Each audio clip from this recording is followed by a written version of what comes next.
Hello artists, I'm Dalene FM and you are watching The Epic Journey.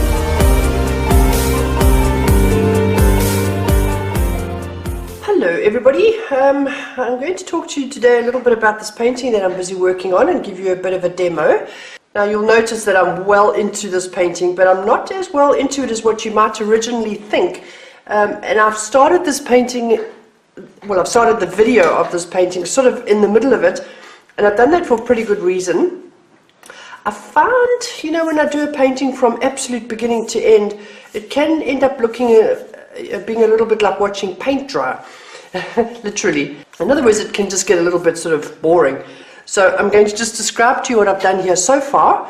I obviously did my imprimatura layer, this bright green. I did it with permanent green, and I think I probably put a little bit of moss green into it to slightly darken it. I don't quite remember. These little bits of white here are not really necessary. I was just landmarking for your sake than mine, but there's a couple of ways that you can do this white on here if you do want to do white, one of which is the subtractive method. In other words, you just use a brush with terps and you pull out the white areas. In this case, the green had dried, so I actually went and put white on. Now, if you're going to do it like this, then you need to make sure that you don't use titanium white for this, and probably zinc white or lead white might be good alternatives. And you need to make sure that it is quite thin down with a decent amount of oil and terps mixed. In this case I used a 50-50 oil and terps mix. If you do need to use titanium white because titanium is the only white that you've got in your toolbox, then just make sure it's thin enough. But titanium white is not the ideal white to use at the base layers of a painting. The color that you're seeing here, where I actually did the features, that is quite a dark sort of blue-gray, and then that same blue-gray went onto the background, which I then subsequently put a darker blue over it. We'll have a look at my palette in a minute. This side that you see most of the work done, this is the part that may feel to you quite finished, and to me not really finished very much at all. I did it in a large amount of detail. I did it in as much detail as I could muster on this layer with wet paint. Now I'm going to have to come back and do a lot more detail, for example in that area there where there's a lot more creases and things. There's a lot more highlights here on that thumb knuckle and on the top of the hand here.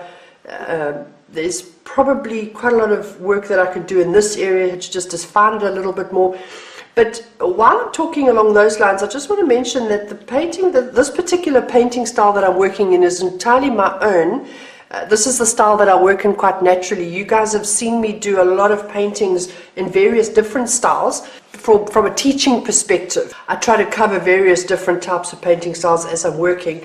But this is something that I'm doing for myself. I'm actually planning an entire series of hands, and this is sort of my warm-up session, so to speak. So it's a study of what I'm about to sort of embark on. So yes, it's entirely my own style. This is how I work in quite naturally. This is the style that has developed over the years. Maybe a little bit more realistic than some of the stuff that you've seen me do, and that is because when I work in something more contemporary, it's because I'm doing it on purpose, whereas with this I'm just letting it happen naturally in my own style. So I've painted this is very thin. In fact, the camera probably won't pick it up, but in a lot of areas there, for example, I can still see the underpainting. It's really thin. My paint is mixed with a 50% terps and an alkyd ratio. I like to use alkyd simply because it dries so quickly, but this is a 50-50 terps and alkyd ratio. So as I'm looking at it, it's relatively dull. It gives me a sort of a matte finish. I will come, when the painting is done, I will come in afterwards and give it an oiling out to even out and give it a more satin finish. So yes, lots and lots of work still to be done on this hand, but I think what I'll do for this part of the video is I'll work this hand to a point that it gets to the same place as this one, and that's also for my own benefit, because I like, and it's something that I also teach my students, is to try and build up the painting in even kind of layers. It's pointless me really doing this one to full completion until that one has reached the same stage as this one, because then I'm working on this side of the painting is almost completely finished and this side of the painting hasn't really even begun.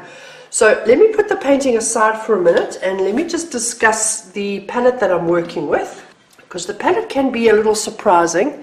So these two colors that you see here, that sort of Air Forcey blue and this very dark sort of midnight blue, are the two colors that I worked the background with. So I painted the details of the hands, the creases, the landmark, should I say, of the hands in that color. And then in some of the very darker spots, I just went and stumbled on some of this color here, this darker color, just to give the darkest, intense values a little bit more depth. The rest of the colors, ignore this one. This was just the leftover color from what was on my palette before that I just put into a blob. I just gathered them all together and put it to a blob. So that's not something that I've used. But the rest of these colors here, all these colors, including those two, these are what I'm using to paint the hand. Now, like I said before, I'm using very thin colors. So in a case where I would start the painting with my basic flesh tone, it's going to be very, very thinned out because I want the green of the canvas underneath to still be quite evident. Green is one of the nicest colors to work with for portrait, well, for human flesh, because of the fact that you see how thin that kind of thinness, you can still see the table through. That's the kind of thickness or thinness that I would work my first layer on. But yeah, to go back to what I was saying, this lovely bright permanent green type underpainting is a really nice color to put underneath flesh, because you know, European flesh is very reflective. I would say probably blue for more African or more sallow or darker skin, but for European flesh, I think green is probably a really good color to start working with, because European flesh is quite reflective of the environment around it, and some of those could very well include very cool colors. Of course, if you're in very warm lighting or very warm colors, then it will be the other way around. But the green underneath it helps you to bring out those really cool colors. And human flesh, if you take a good look at European flesh, watch somebody while they're talking to you, you'll see lots of little nuances of greens and blues and purples in their face. And of course the hands are the same. So we've got a very pink version of the flesh, a basic version, a very yellow version, and then of course all the blues and greens, which I've kept separate here, which also I don't entirely rely on the underpainting to get those tones to come through. I will bring in some of these colors to beef them up if I need them. I don't have a very warm pink here, if you notice. That's probably the warm, well, it is the warmest that I've gone, and it is considerably warm, but I don't have a very pink or a very strong flesh color, so to speak, and that is something I've done on purpose, because European flesh is actually a whole lot cooler than we think it is. People do tend to paint European flesh using very warm colors. We tend to think of ourselves as having very pink flesh, but in fact it's much more a case of green and blue flesh. In this particular case, I'm relying a lot more on the green than on the blue. But the blue is going to take a large role, or play a large role.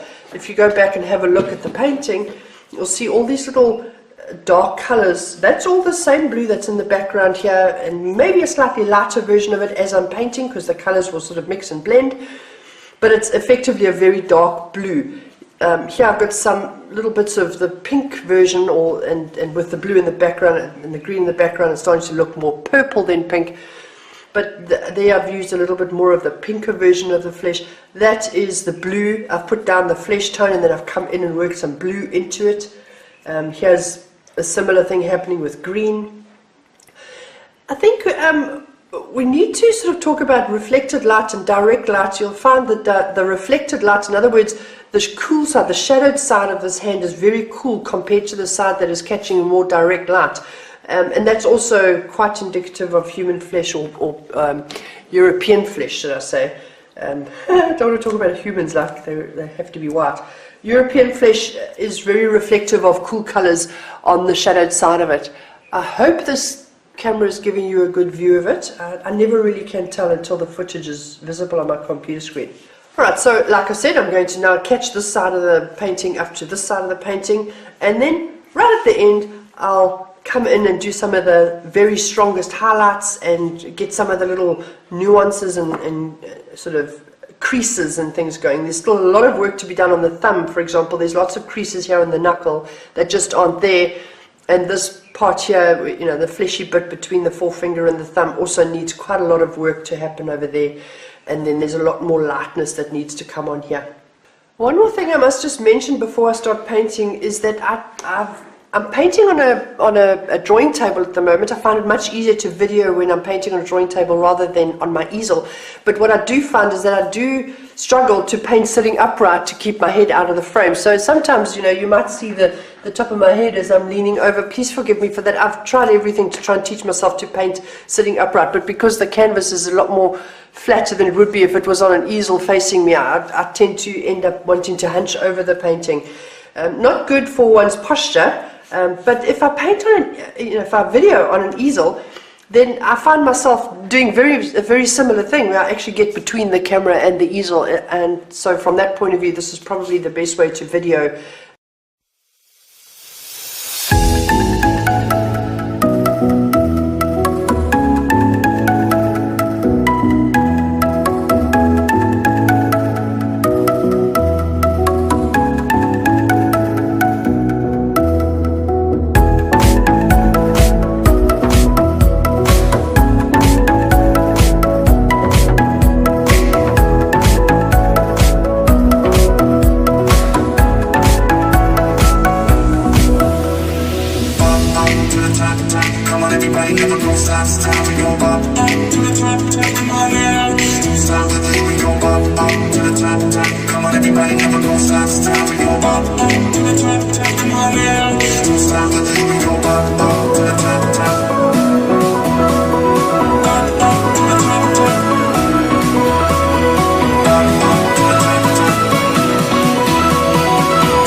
Okay, so I'm going to have to leave it there, unfortunately. I've got things to do and I have to go. I've been painting for approximately 4 hours. I must admit I didn't take notice of the time, but I think it's about 4 hours.